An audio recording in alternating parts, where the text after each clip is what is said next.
Then we can now look at the receiver tests.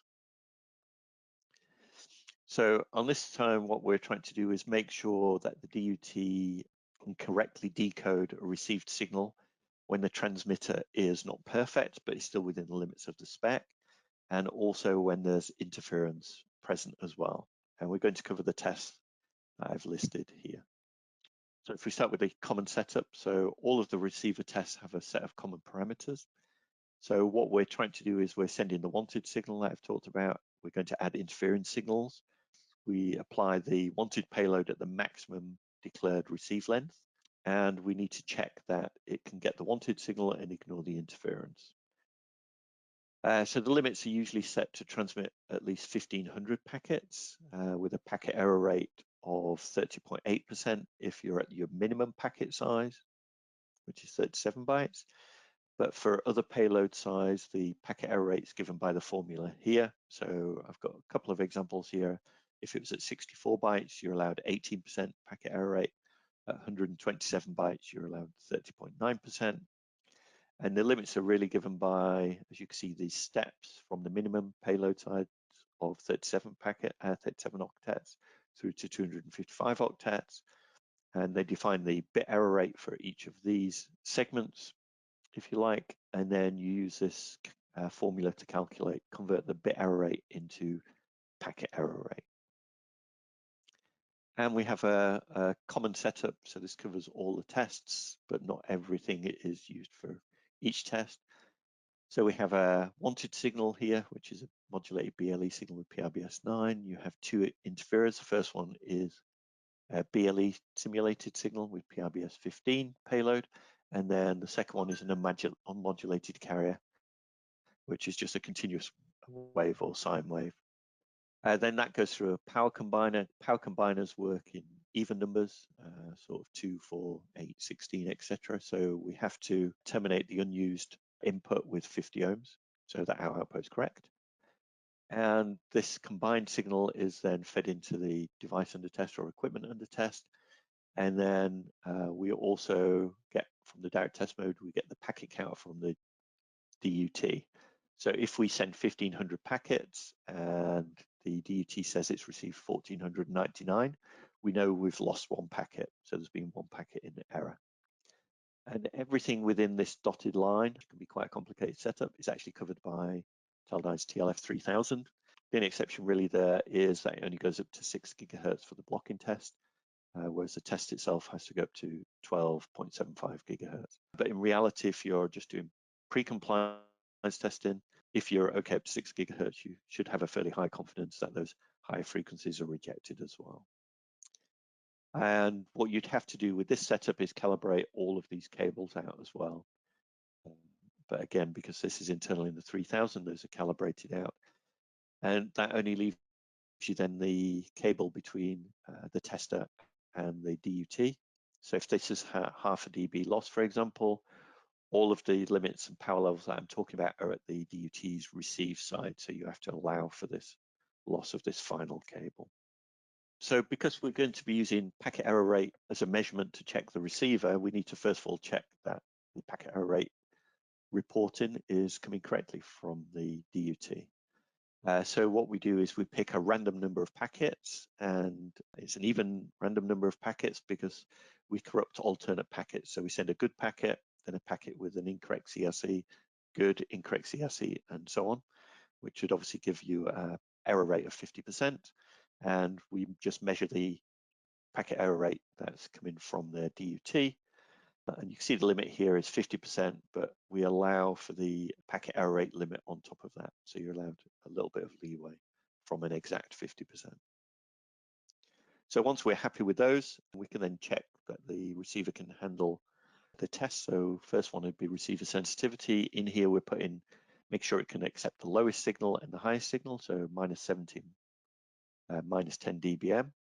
And there's no interference here, so just a wanted signal, and we measure that the DUT can decode those packets correctly.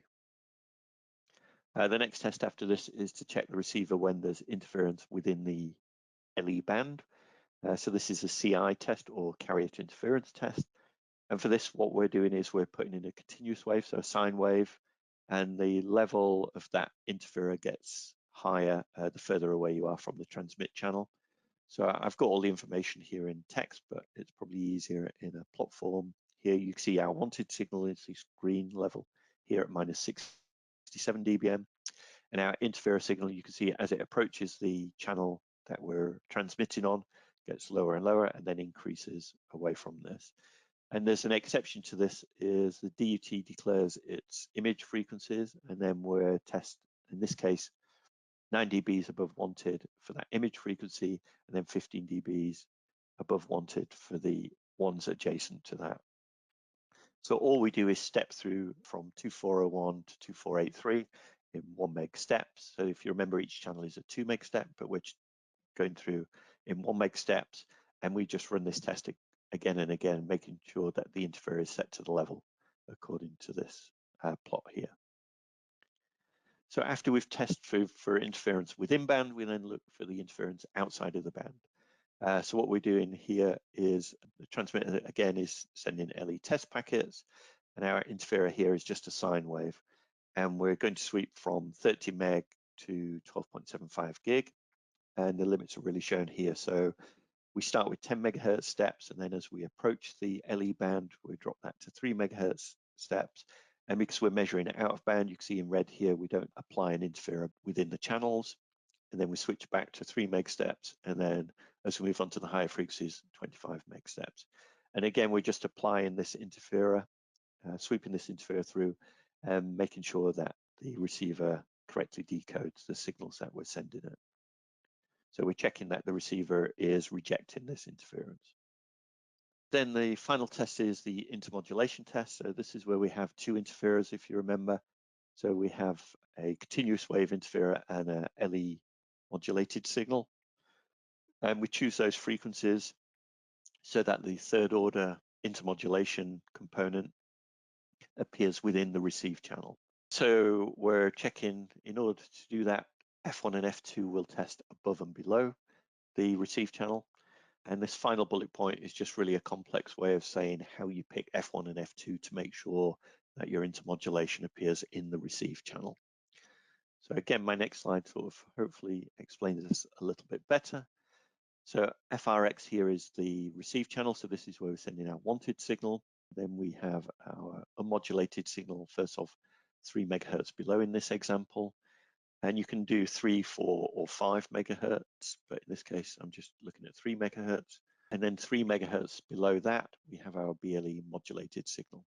So if we calculate, count this as a 0 point, and calculate this, if we have 2 F1, that would give us 2 lots of 3 meg, which is 6 meg. And then we take away F2, that would be 6 meg minus 6 meg, which gives us our 0 meg, which means that this intermodulation interference from these 2 signals will actually appear in the middle of this receive band. Then we also test above as well. So again, our F1 here is 3 meg above, and our F2 is 6 meg above. And again, if we do the calculation, you can work out that that intermodulation signal will be smack bang in the middle of the receive channel. And that's really the final test. So as a summary, we touched briefly on the Bluetooth SIG and its relevant documents, so the spec, the TCRL, the ICS, and the ICSITs, and you need all 4 of those to be able to test properly. We defined some of the key terms such as carrier, modulation index. We covered the different types of signals that we use, so a wanted signal, which sometimes is varied to give a what's called a dirty transmitter, and then also an LE interferer, which are in the other channels within the LE band. And then the CW interferer, so the continuous wave interferer, which is that sine wave across the band from 30 meg up to 12.75 gig. Then the intermodulation interferer, when you have 2 different signals that produce an intermodulated component that's within the receive channel.